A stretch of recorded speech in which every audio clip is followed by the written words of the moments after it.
আসসালামু আলাইকুম guys, this is Sajar Hossain Siam from technical channel. তো আজকে আপনাদের কাছে নতুন একটা ভিডিও নিয়ে হাজির হয়ে গেলাম।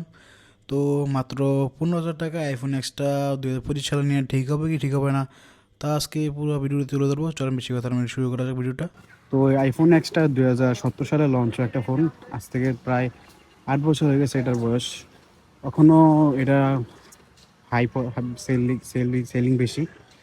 তো এটা ডিসপ্লে থাকতেছে একটা ওলেড ডিসপ্লে, 6.1 ইঞ্চি একটা ডিসপ্লে। তো এটার ওয়েট হলো 154 গ্রাম। এটা ব্যাকে হইলো গ্লসি গ্লসি গ্লসি ফিনিশ। ফ্রেমটা স্টেনলেস স্টিল, সিরামিক শিল্ডের প্রোটেকশন আছে ব্যাকে। ফ্রন্টে হইলো কর্নিং গরিলার কাছে প্রোটেকশন। তো এটা ফ্রন্টে হইলো 7 মেগাপিক্সেলের একটা ক্যামেরা সেন্সর আছে, আর ব্যাকে হইলো দুইটা সেন্সর, একটা হলো মেন ক্যামেরা আর একটা হইলো telephoto lens, 2x optical zoom. তো এটা ফ্রন্টে 1080p 30 fps ভিডিও রেকর্ডিং করা যায় সর্বোচ্চ, আর ব্যাকে দুটো লেন্সে 4K 60 fps ভিডিও রেকর্ডিং করার সুবিধা আছে এটার ভিতরে। ভিডিও কোয়ালিটি স্যাম্পল আপনাদেরকে দিয়ে দেবো। 2017 সালে যখন লঞ্চ হয়েছিল এটা আইফোন এক্সটা, তখন এটা iOS 11 দিয়ে লঞ্চ হয়েছিল। তখন এটা iOS 18 রান করতেছে। পারফরমেন্স হিসেবে আসছিল অ্যাপেল বায়োনিক A11 চিপ আছে এটার ভিতরে, আর র্যাম হিসাবে আছে 3 GB র্যাম, আর স্টোরেজ 64 GB আছে, 256 GB আছে, 512 GB আছে এটার র্যাম ভ্যারিয়েন্ট। তো এটার ডিসপ্লেটা কোয়ালিটি খুবই ভালো, কন্টেন্ট ওয়াচিং এক্সপিরিয়েন্স খুবই ভালো। ব্যাটারি ক্যাপাসিটি হলো 1716 mAh ব্যাটারিটা ক্যাপাসিটি, আর চার্জিং আছে 15 watt wire charging, wireless charging support করে এর ভিতরে। তো 2025 সালে এই মোবাইলটা মাত্র 15,000 টাকাতে পেয়ে যাবেন। তো এই মোবাইলটা কারা নেবেন? মনে করেন যদি আপনারা নতুন ইউজার হন আইফোনের, তাহলে এটা দেখতে পারেন, কারণ এটার প্রসেসরও ভালো, ক্যাপাসিটিও ভালো, এটার গেমিং টেমিং খেলতে পারবেন, কিন্তু ব্যাটারি ব্যাকআপটা তো ভালো পাবেন না। আপনি যদি এটা হেভি ইউজ করেন, তাহলে আপনাকে দিনে 3 বার মিনিমাম 3 থেকে 4 বার চার্জ দিতে হইব, কারণ এটা এভারেজ স্ক্রিন অন টাইম দেয় 2.5 থেকে 3 ঘন্টা, এরকম এভারেজ স্ক্রিন অন টাইম দেয়। তো এখন যদি 2025 সালে যদি আপনি ইউজ মার্কেট থেকে কিনতে চান, তাহলে এটার ব্যাটারি হেলথ ভালো পাবেন না, আর অরিজিনাল ব্যাটারিও পাবেন না।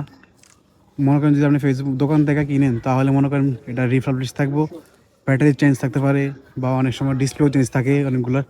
আপনাদের কিনতে হবে মানে মনে করেন ফেসবুকের মার্কেট প্লেসগুলো বা পরিচিত কেউ থেকে, যারা নতুন আগে কিনছে, তারা ইউজ করছে, এখন তারা সেল করতে চায়, তাদের থেকে কিনলে মনে করেন মোবাইলটা ভালো পাবেন। আপনি মার্কেট থেকে কিনলে, মার্কেট প্লেস থেকে কিনলে, মনে করেন দোকান মার্কেট শপ থেকে কিনলে এটা মোবাইলটা ভালো বলবো না, মনে হচ্ছে রিফার্বিশ থাকবো, কোনো একটা কোনো কিছু চেঞ্জ থাকবে, কারণ এগুলো ইউজ করা ফোন বাইরের কান্ট্রি থেকে আনে ওনারা, কোনো পার্টস চেঞ্জ করা থাকে, এগুলো তো ভালো হয় না। তো এই ফোনটা কারা কিনবেন? যাদের মনে করেন ক্যামেরাটা প্রায়োরিটি ও পারফরমেন্সটা ভালো চান, তারা এই মোবাইলটা কিনতে পারেন। আর যারা বেশি মনে করেন চার্জ ব্যাকআপ দরকার, তারা এই মোবাইলটা কিনলে সন্তুষ্ট থাকবেন না, কারণ এটার চার্জ ব্যাকআপ খুবই বাজে একটা চার্জ ব্যাকআপ থাকে এটার। 3 ঘন্টা এবার 3 ঘন্টা চার্জিং থাকে।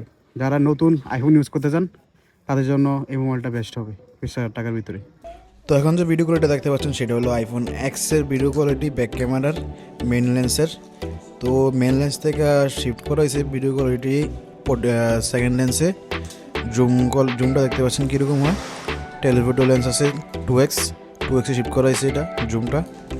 ডাইনামিক রেঞ্জটা দেখতে পাচ্ছেন, লাইট ব্যাক সাইডে লাইট ব্যাকওয়ার্ড, সামনে দিয়ে লাইটটা আসলে লাইট কন্ট্রোলটা কীরকম করতে পারতেছে দেখতে পাচ্ছেন ভিডিও কোয়ালিটি।